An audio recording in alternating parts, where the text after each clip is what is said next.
আসসালামু আলাইকুম। সততা মিডিয়া ডাবল ওয়ানের পক্ষ থেকে সকলকে স্বাগত জানাচ্ছি। যে ইউটিউব চ্যানেল এবং ফেসবুক পেজ থেকে যেখান থেকে ভিডিওটি দেখছেন সকলকে স্বাগত জানাচ্ছি। সম্মানিত দর্শকবৃন্দু, আপনাদেরকে নতুন একটি খবর নিয়ে, নতুন একটি ঘটনা নিয়ে আপনাদের সামনে হাজির হয়ে গেলাম। আমি মাওলানা আব্দুর রহমান।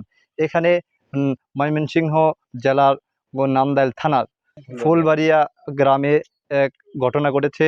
সেই ঘটনাটি হলো, এক হিন্দু থেকে এক মহিলা মুসলমান হয়েছেন। সে যার বাড়িতে মুসলমান হওয়ার পরে যার বাড়িতে উঠেছেন তাকে নিয়ে আমরা হাজির হয়েছি। আপনার নামটা কি? মোহাম্মদ বুরহানুদ্দিন। উনি যে মুসলমান হয়েছে, আপনার বাড়িতে আশ্রয় নিয়েছে মুসলমান? আমার বাড়িতে আশ্রয় নিছে। এই যে মুসলমান হওয়ার পরে এখন পর্যন্ত আপনি তাকে নিরাপত্তা কি দিচ্ছেন?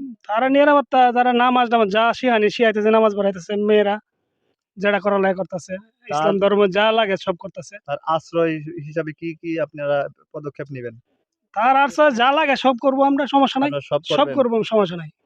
এই এলাকাতে উনি যে মুসলমান হয়েছে, মুসলমান হওয়ার পরে আপনাদের ভিতরে কোনো সবাই খুশি আছে। কেমন, আপনারা সবাই খুশি আছে? হ্যাঁ, আমরা সবাই খুশি আছি। কোনো সমস্যা নাই তো? না, সমস্যা নাই। সহযোগিতা করবেন? হ্যাঁ, আমরা সবাই সম্মানিত দর্শকবৃন্দ, দেখতে পাচ্ছেন যে এখানে বলছেন এই মহিলাকে যিনি ধর্মান্তরিত হয়েছেন, হিন্দু থেকে মুসলমান হয়েছেন, ওনার আগের নাম ছিল রেখা, বর্তমানে ওনার নাম পরিবর্তিত হয়ে রেখেছেন খাদিজা।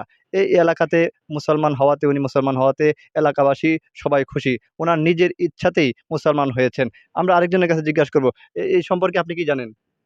আমি বেডি মুসলমান হয়েছে, কলমা হরিয়া খুশি হয়েছি আমরা। ওনার যে হিন্দু জামাই, ওনার কোনো ইয়া করছে, ওনার বিরুদ্ধে কোনো না না অভিযোগ না করছে? না, অভিযোগ নাই। আপনি কি জানেন এই বিষয়ে?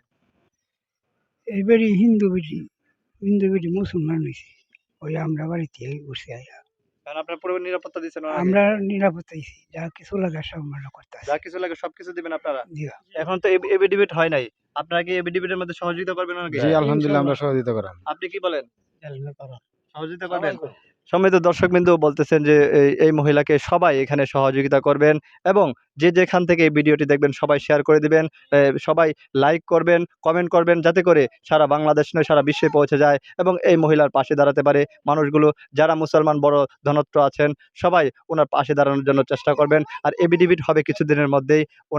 আমরা ওনার সাথে কথা বলেছিলাম, উনি বলেছে মুসলমান হওয়াতে উনি খুবই ভালো লাগতেছে। আগে যে হিন্দু থাকা অবস্থায় উনি খুবই অস্বস্তি মনে ছিল, যে মুসলমান হওয়ার পরে সেই অস্বস্তিটি এখন তার মধ্যে নেই, এমনটাই তিনি বলেছেন। এবং এখানের চেয়ারম্যান, মেম্বার, এলাকাবাসী সবাই ওনাকে সহযোগিতা করেছেন, এমনভাবে বলেছেন। এখন তার হাতে এমন একটু বলছেন যে তার হাতে